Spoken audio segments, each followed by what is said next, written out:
ஆச்சி அதிரசமா விடுங்க, கையில தட்டி சூடான எண்ணெயில பொரிச்சா அதிரசம் ரெடி.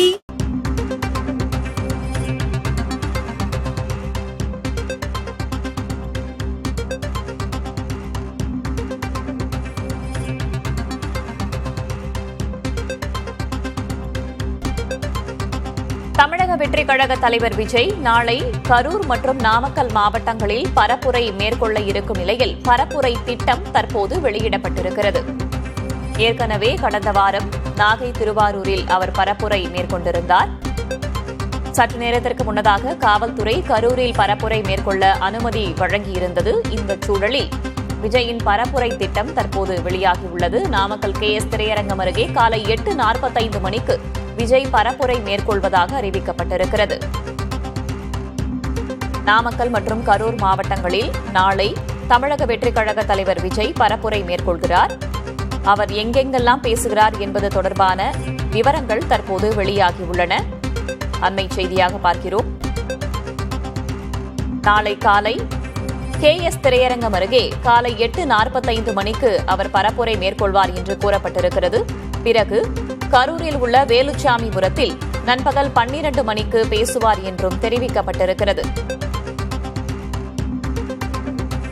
நாமக்கல்லில் காலை 8:45 மணி அளவிலும் KS திரையரங்கத்திற்கு அருகே, அதேபோல கரூரில் வேலுச்சாமிபுரத்தில் நண்பகல் 12 மணிக்கு அவர் பேசுவார் என்று தெரிவிக்கப்பட்டிருக்கிறது.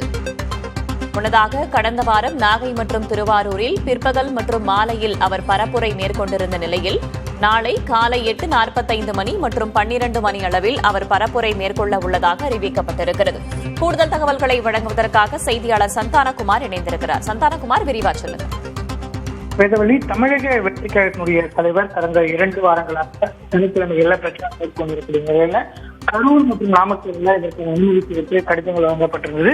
கரூருக்கு சற்று நேரத்திற்கு முன்பாக தான் காவல்துறை அனுமதி வழங்கியிருந்த தற்போது அதிகாரப்பூர்வமாக தமிழக வெற்றி கழகத்தினுடைய கட்சியினுடைய தலைமை அலுவலகத்திலிருந்து அறிவிப்பு என்பது வெளியாகியிருக்கிறது. நாளை கரூர் மற்றும் நாமக்கல் மாவட்டங்கள்ல அவர் பிரச்சாரம் செய்வார் என்றும், நாமக்கல் மாவட்டத்தில் நாளை காலை KS திரையரங்கம் அருகில் 8:45 மணிக்கு உரையாற்றுவார் அப்படின்ற அறிவிப்பு இருக்குது. இதற்காக 10 நிர்வாகிகளை நாமக்கல் மாவட்டத்திற்கு பொறுப்பாளர்களாகவும், கரூர் மாவட்டத்தில் கரூர் வேலுசாமிபுரம் பகுதியில் நண்பகல் 12 மணிக்கு உரையாற்றுவார் என்று தெரிவித்திருக்காங்க. அதற்கும் அந்த மாவட்டத்துக்கு 10 பொறுப்பாளர்கள் என ஒட்டுமொத்தமாக 2 மாவட்டங்களுக்கும் பொறுப்பாளர்களை நியமனம் செய்து நாளை எந்தெந்த இடத்துல விஜய் உரையாற்றவிருக்கிறார் அப்படின்ற இடங்களை தற்போது தமிழக வெற்றி கழகம் தரப்பிலிருந்து அதிகாரப்பூர்வமாக வெளியிட்டிருக்கிறார்கள். வேதவழி, கடந்த வாரம் அவர் பரப்புரை மேற்கொள்ளும் போது பிற்பகல் மற்றும் மாலை என்று இருந்தது. இன்று காலையிலேயே 8:45 மணி அளவிலேயே பரப்புரைக்கான நேரம் அறிவிக்கப்பட்டிருக்கிறதே, ஏதேனும் குறிப்பிட்ட காரணம் இருக்கிறதா? திட்டமிட்டபடி கடந்த வாரமே பார்த்தோன்னா தவேக தலைவர் விஜயை பொறுத்த வரைக்கும் நாகைப்பட்டினத்துல காலை 11 மணிக்கே உரையாற்ற வேண்டும் என்று திட்டமிட்டிருந்தாங்க. இருப்பினும் கூட அங்கு நாகையில கூடியிருந்த மக்கள் மத்தியிலிருந்து சென்று அவர் உரையாற்றக்கூடிய இடத்திற்கு செல்லும் போது சரியாக 1:30 மணிக்கு மேல மாறிவிட்டது. எனவே 11 மணிக்கு திட்டமிட்ட நிகழ்ச்சி 1:30 மணிக்கு தான் நடந்தது. அதே போன்று மாலை 5 மணிக்கெல்லாம் முடிக்க வேண்டும் என்ற நிகழ்ச்சி திட்டமிட்டா கூட அது 8 மணி வரை நீடித்திருந்தது.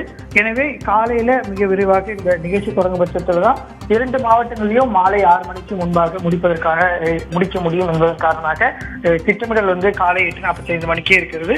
இருப்பினும் கூட அங்கு கூடியிருக்கக்கூடிய மக்களை பொறுத்து, குறிப்பாக நாமக்கலை பொறுத்த வரைக்கும் தவேக தலைவர் விஜயனுடைய பிரச்சார வாகனம் நாமக்கலினுடைய நகரினுடைய மையப்பகுதி முழுவதுமாக செல்ல வேண்டிய ஒரு சூழல் இருக்கிறது. எனவே அவ்வாறு செல்லும் பட்சத்துல கரூருக்கு செல்வதற்கு கால தாமதமாகும். அதன் காரணமாகவே காலையிலேயே இந்த திட்டத்தை தொடங்கும் வகையில திட்டமிட்டிருப்பதாக தமிழக வெற்றி கழகம் தரப்பில் தெரிவிக்கப்பட்டிருக்கிறது. அவரின் பரப்புரை எதன் அடிப்படையில் இருக்க வாய்ப்பு இருக்கு என்ற எதிர்பார்ப்பும் மக்கள் மத்தியில் இருக்கிறது. கடந்த முறையும் பார்த்தோம். பார்க்கலாம் என்ன செய்ய போகிறார் என்பது குறித்து. தகவல்களுக்கு நன்றி சந்தானம்.